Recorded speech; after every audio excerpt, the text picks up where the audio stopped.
Hello વિદ્યાર્થી મિત્રો, કેમ છો? મારી YouTube ચેનલમાં આપનું હાર્દિક સ્વાગત છે. આજે આપણે ધોરણ 7 નો પાઠ 2 છે અને આપણો સમાનાર્થી NCERT GCERT નો પાઠ 8 આપણે જ ભણવાનો પ્રયત્ન કરશું. તો વિદ્યાર્થી મિત્રો, પાઠ 8 માં આપણે હવે આગળના પાઠ અને કાવ્ય હોય તેના શબ્દાર્થ આપણે ભણવાના આજે પ્રયત્ન કરશું. તો આપણે વિદ્યાર્થી મિત્રો મારી YouTube ચેનલમાં જોડાઈ જાઓ. તો આપણે મિશન સીસી અંતર્ગત કોઈ પણ ગવર્નમેન્ટ એક્ઝામની તૈયારી કરતા હોય એમાં ગુજરાતી ગ્રામરનો ટોપિક હોય અભ્યાસક્રમમાં, તો એમાંથી સમાનાર્થીઓ ઇમ્પોર્ટન્ટ છે. એમાંથી ગુજરાત સરકારની બુકમાં પૂછવાની સંભાવના કોઈ 100% હોય છે. તો આપણે इस વિડિયો ચાલુ એનું મિશન સીસી અંતર્ગત.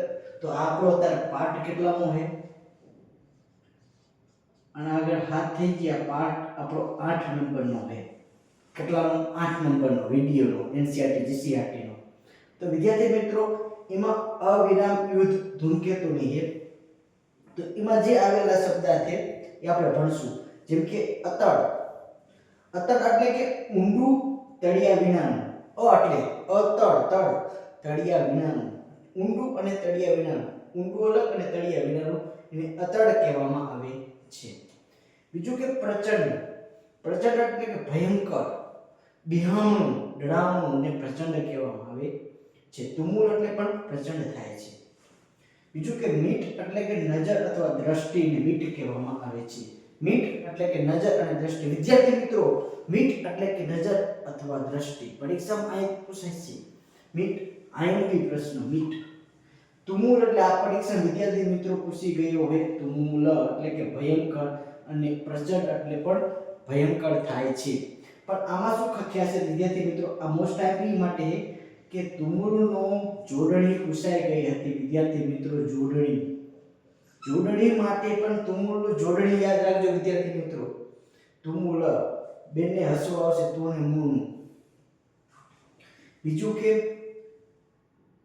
ખા એટલે કે ખાય, ખીણ ને કોતર, એને ખા કહેવામાં આવે છે. ખાય, ખીણ અથવા કોતર. બીજું વિદ્યાર્થી મિત્રો, આકરું એટલે કે કઠણ અને મુશ્કેલ, એને આકરું કહેવામાં આવે છે. કઠણ અને મુશ્કેલ, આકરું એટલે કહેતા નથી આપણે દેશી ભાષામાં આ બધું મારેથી નથી, આકરું કામ છે મારા માટે, અઘરું. તો એના માટે આકરું એટલે કઠણ અથવા મુશ્કેલ. ઠ ઠ એટલે કે ભીડ, ગીર્દી અથવા ટોળું. ઠ ઠ એટલે કે ભીડ, ગીર્દી અથવા ટોળું. એટલે કે જ્યાં ભીડ, ઠ ઠ યાદ રાખજો. ઠ ઠ ભીડ, ગીર્દી અથવા ટોળું એટલે કે જ્યાં ભીડ હોય, ટોળું. જેમ કે મેળામાં ભીડ, ઠ ઠ, મેળામાં ઘણી ઠઠ એટલે કે ભીડ, ગીર્દી અથવા ટોળું. આક્રંદ એટલે કે રુદન, વિલાપ અથવા રડવું. આક્રંદ એટલે શું થાય? રુદન થાય, વિલાપ થાય અથવા રડવું થાય, આક્રંદ કહેવામાં આવે છે. અફાળવું એટલે કે અથડાવવું અથવા ભટકાવવું. ભટકાવવું એટલે કે અથડાવવું અથવા ભટકાવવું એટલે અફાળવું થાય. કડવું એટલે કે સમજવું અથવા ધારવું. એનું કહેવાય કડવું એટલે કે સમજવું અથવા ધારવું, એટલે કડવું કહેવામાં આવે છે. વિદ્યાર્થી મિત્રો, મોસ્ટ આઈએમપી પછાટ એટલે કે પછાડવું. પછાટ એને ઊભી નજર પછાટ કહેવાય. પછાટ એટલે કે પછાડવું, પાડવું.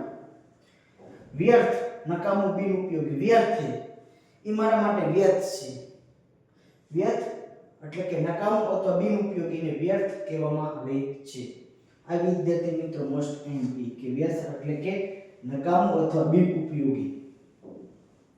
સ્વર એટલે અવાજ અથવા નાદ, અને સ્વર કહેવામાં આવે છે. અવાજ અથવા નાદ.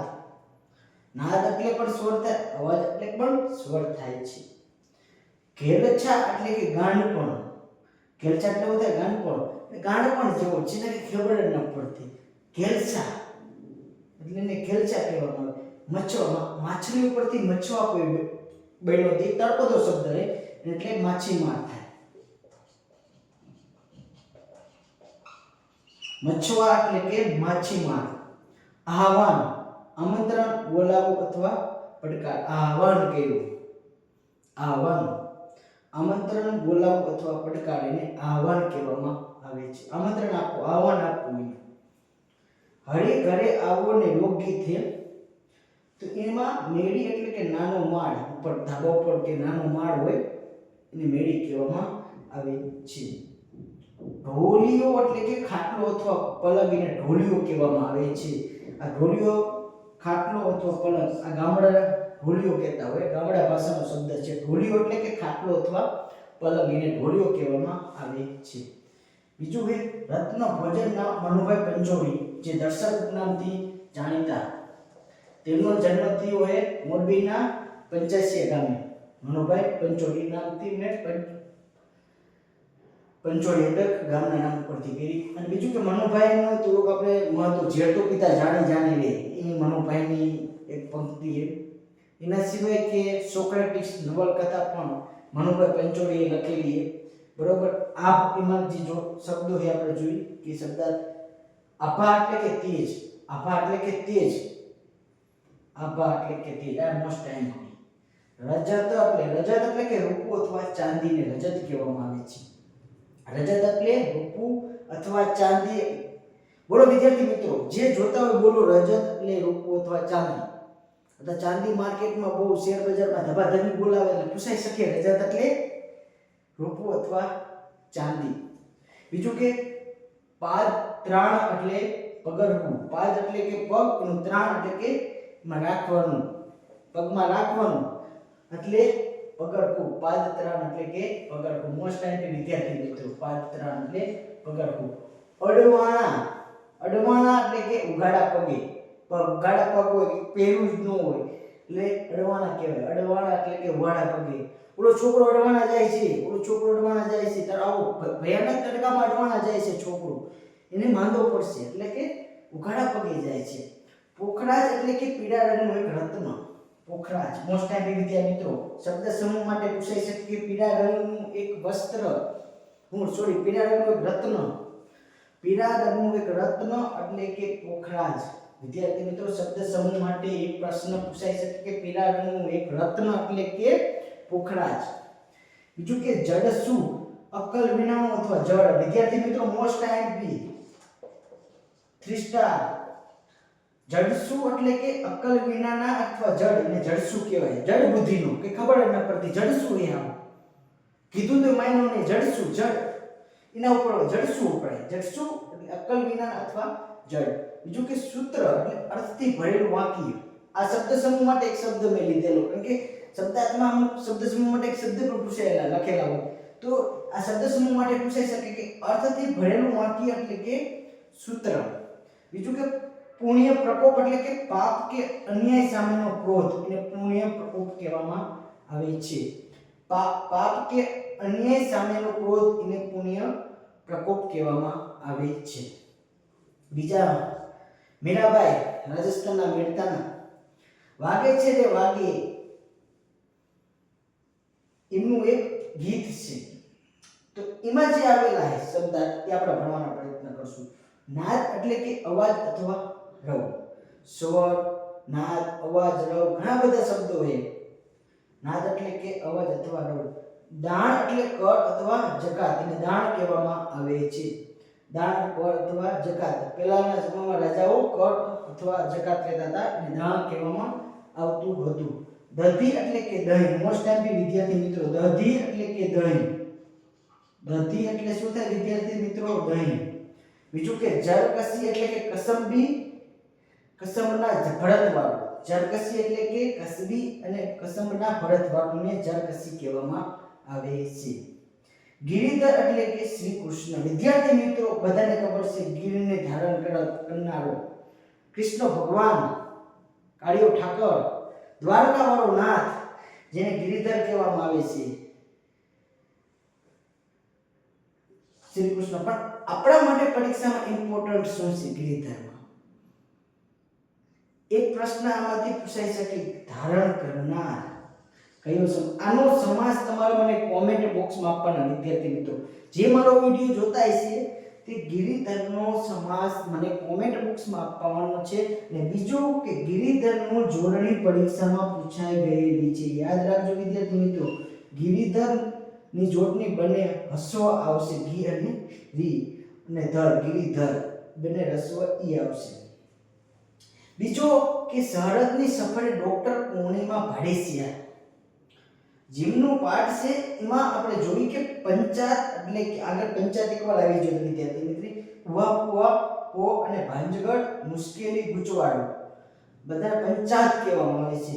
મોસ્ટ ટાઈમ વિદ્યાર્થી મિત્રો આ મને નહીં યાદ રહે પણ ત્રણ ચાર વખત બોલજો વિદ્યાર્થી મિત્રો. પંચાત એટલે શું થાય? ઉવા પો ભાંજગઢ મુશ્કેલી ગૂંચવાડો આ બધાને પંચાત કહેવામાં આવે છે. બીજું કે ગરુ એટલે ગૌરવશાળી મોટું અને મહાન. ગૌરવશાળી મોટું મહાન એને ગરુ કહેવામાં આવે છે. અસાંજો એટલે કે અમારો. અસાંજો એટલે કે અમારો. અસાંજો એટલે કે અમારો. વિદ્યાર્થી મિત્રો ત્રણ ચાર વાર બોલજો સતત. આમાં એવા શબ્દ ઈ પરીક્ષામાં પૂછાય. બધાને અમુક તો ખબર હોય એવા નહીં. એમાં જે પરીક્ષામાં એવા પૂછે કે અઘરા વટપટા હોય આપણને યાદ ન રહે પણ સતત એને બોલતા રહો, રિવિઝન કરતા રહો. મારા સતત વિડીયો જોતા રહેશો તો વિદ્યાર્થી મિત્રો તમને અઘરું નહીં લાગે જરાય. જેમ કે આ પંચાત એટલે ઉવાપો ભાંજગઢ મુશ્કેલી ગૂંચવાડો તો પંચાત. તો આ બધા તમે સતત બોલતા રહો. પંચાત એટલે શું? ઉવાપો ભાંજગઢ મુશ્કેલી અને ગૂંચવાડો તો તમને સતત યાદ રહી જશે વિદ્યાર્થી મિત્રો. બીજું કે ગર્વ એટલે ગૌરવશાળી મોટું મહાન. ગાંધીજી ગર્વ છે એટલે કે મહાન છે. બીજું કે અસાંજો એટલે કે અમારો. અસાંજો એટલે કે અમારો. અનેરી એટલે કે અનન્ય અને અસાધારણ. અનેરી એટલે કે અનન્ય અસાધારણ. અસાધારણ અનન્ય એટલે કે અનેરી. અનેરીનો શબ્દાર્થ. શક્તિપીઠનો શબ્દાર્થ થાય દેવીનું સ્થાનક. શક્તિપીઠ 51 શક્તિપીઠ વિશે આપણે જાણો છો તમે. તો 51 શક્તિપીઠનું જે આપણે જે ગુજરાત અને બીજો વિદ્યાર્થી મિત્રો શક્તિપીઠ આવ્યું એટલે કે તમારે બીજો પણ કોમેન્ટમાં પ્રશ્ન દેવાનો છે કે ગુજરાતમાં કેટલા શક્તિપીઠ આવેલા છે. તો વિદ્યાર્થી મિત્રો એનો જવાબ પણ તમે મને કોમેન્ટ બોક્સમાં આપવાનો છે. દેવીનું સ્થાનક એટલે કે શક્તિપીઠ કહેવામાં આવે છે. તો વિદ્યાર્થી મિત્રોમાં ઘણા એવા પ્રશ્નો કે જે અવારનવાર પરીક્ષા પૂછાઈ ગયેલા અને પૂછાશે તે ભવિષ્યમાં. આ બધા એવા પ્રશ્નો જેમ કે તુમુલનું તો જોડણી પૂછી છે. તુમુલ એટલે ભયંકર થાય. વિદ્યાર્થી મિત્રો સમાનાર્થી તરીકે પરીક્ષામાં ઓલરેડી પરીક્ષામાં પૂછાઈ ગયેલો છે તો આ પૂછાઈ શકે. અતર એટલે ઊંડું તળિયા વિનાનું છે. તો વિદ્યાર્થી મિત્રો આ બધા પ્રશ્નો એવા કે જે મોસ્ટ ટાઈમ જે પરીક્ષા પૂછાઈ શકે. પાલત્રાણ પકડકું અડવાણા ગાળા પગ તો બધું પૂછાઈ શકે એવા પ્રશ્નો વિદ્યાર્થી. જડસું પૂછાઈ ગયું વિદ્યાર્થી મિત્રો ગૌણ પસંદગી મંડળમાં. જડસું એટલે કે અક્કલ વિનાના અથવા જડ એને જડસું કહેવામાં આવે છે. બરોબર વિદ્યાર્થી મિત્રો. હવે આપણે આ આધારે નેક્સ્ટ લેક્ચરમાં મળશું વિદ્યાર્થી મિત્રો. 2-3 વાર વિડિયો જોઈ નાખજો. બરોબર શબ્દ મસ્ત મજાના આમાંથી જ પૂછાવાના સીસીમાં. આના સિવાય બીજું કરવાની જરૂર નથી કારણ કે જીસીઆરટી એનસીઆરટી આપણું સિરીઝ છે. આપણે બધું કમ્પ્લીટ કરવાના છે. હવે આપણે બીજા પાર્ટ આપણે નેક્સ્ટ લેક્ચરમાં ભણશું.